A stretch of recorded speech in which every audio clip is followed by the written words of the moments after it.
Uma princesa de Marte. Capítulo 05. Enganando o meu cão de guarda. Sola encarou os olhos perversos do vulto, murmurou uma palavra ou duas de comando, apontou para mim e saiu do aposento.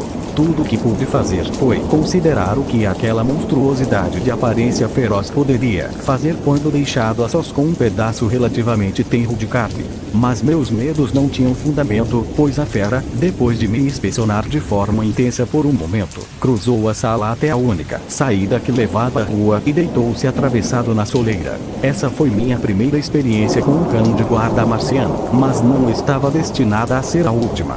Esse companheiro me protegeria cuidadosamente durante o tempo em que permaneceria cativo entre esses homens verdes. 2 vezes salvou minha vida e nunca se afastou de mim voluntariamente por um momento sequer. Enquanto o sol estava fora, aproveitei para examinar mais detalhadamente o quarto no qual estava preso. As pinturas nos murais retratavam cenas de rara e estonteante beleza. Montanhas, rios, lagos, oceanos, pradarias, árvores e flores, estradas serpenteantes, jardins beijados pelo sol, cenas que poderiam retratar vistas terrestres, exceto pela coloração da vegetação. O trabalho tinha evidentemente sido executado pela mão de um mestre, tão sutil era a atmosfera, tão perfeita a técnica. Ainda assim, em nenhum lugar havia representação de um animal vivo, homem ou bicho, pela qual eu pudesse conjecturar a aparência desses outros e talvez extintos cidadãos de Marte. Enquanto permitia que minha imaginação corresse amotinada em loucas conjecturas sobre a possível explicação para as estranhas anomalias que até agora tinha encontrado em Marte, Sola retornou com comida e bebida. Ela as depositou no chão ao meu lado, sentando-se a uma curta distância, me encarou atentamente. A comida consistia em quase meio quilo de alguma substância sólida com consistência de queijo e sem muito gosto, enquanto o líquido era aparentemente leite de algum animal. Não era desagradável ao paladar, embora levemente ácido, e em pouco tempo aprendi a valorizá-lo enormemente.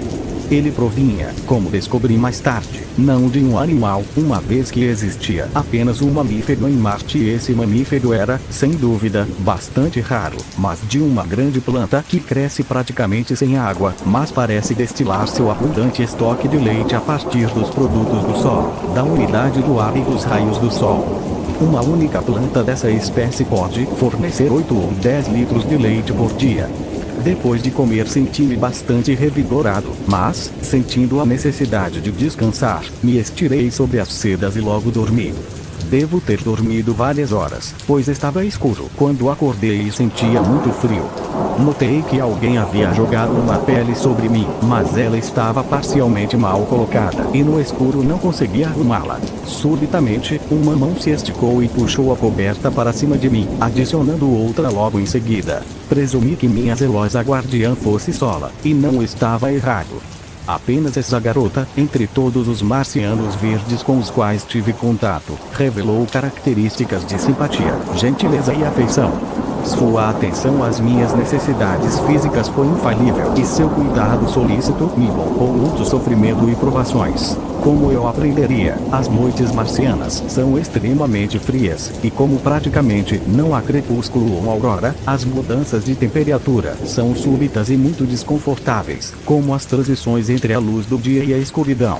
As noites são iluminadas por uma luz brilhante, ou são então muito escuras, pois se nenhuma das duas luas de Marte calha de estar no céu, a escuridão resultante é quase total, já que a falta de atmosfera ou, melhor dizendo, a escassa atmosfera não consegue difundir a luz das estrelas de forma muito ampla. Por outro lado, se ambas as luas estão no céu à noite, a superfície do Sol é vivamente iluminada. As duas luas de Marte se encontram muito mais perto do planeta do que a nossa Lua está da Terra.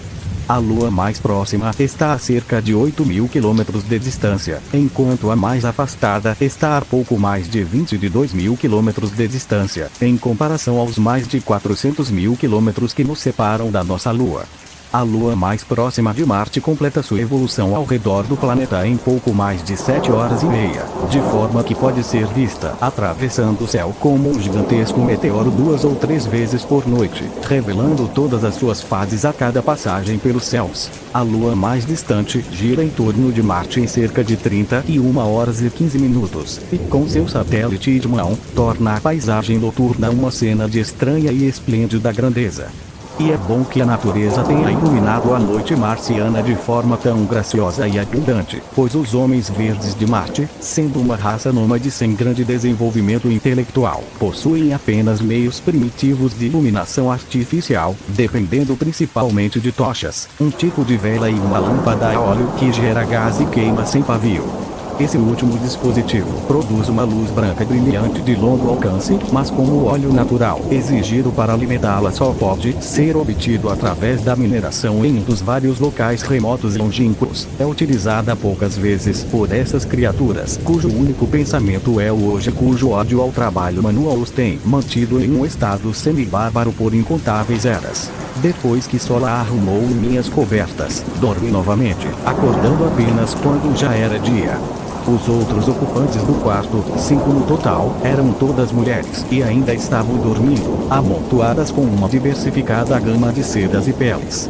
Atravessado na soleira, permanecia esticado o primitivo guardião insone, na mesma posição em que o havia visto no dia anterior. Aparentemente, ele não havia movido um músculo. Seus olhos estavam diretamente fixados em mim e comecei a me perguntar exatamente o que me aconteceria caso tentasse fugir. Sempre estive propenso a buscar aventuras e a investigar e experimentar em situações em que homens mais sábios teriam deixado ao acaso. Ocorria-me agora que a maneira mais certa de descobrir qual seria exatamente a atitude dessa fera em relação a mim era tentar sair do aposento. Estava bastante seguro em minha crença de que poderia escapar caso fosse perseguido pelo animal se estivesse fora do prédio, pois começava a ficar bastante orgulhoso de minhas habilidades como saltador.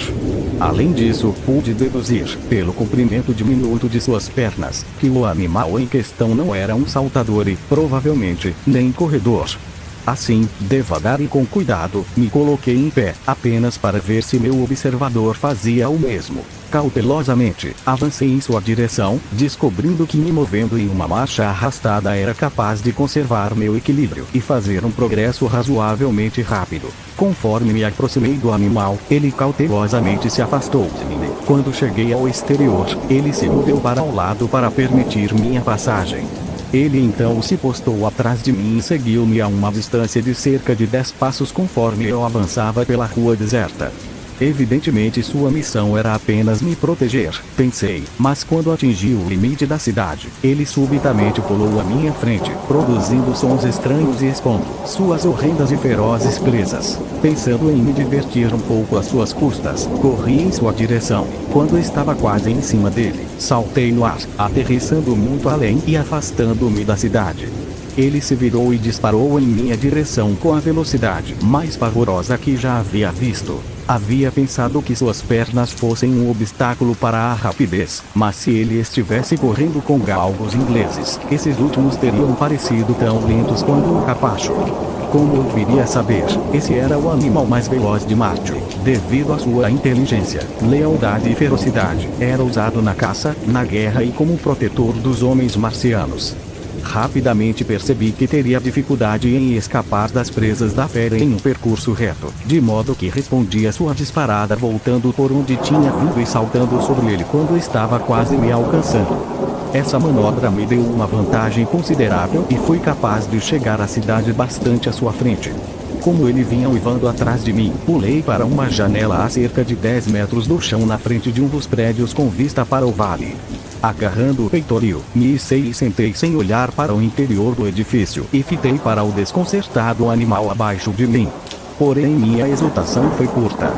Mal havia me sentado em segurança sob o peitoril quando uma mão enorme me agarrou por trás pelo pescoço e me arrastou violentamente para o interior da sala. Ali, fui jogado de costas e vi em pé à minha frente uma colossal criatura macaco, branca e sem pelos, exceto por uma enorme rajada de cabelos espetados sobre sua cabeça.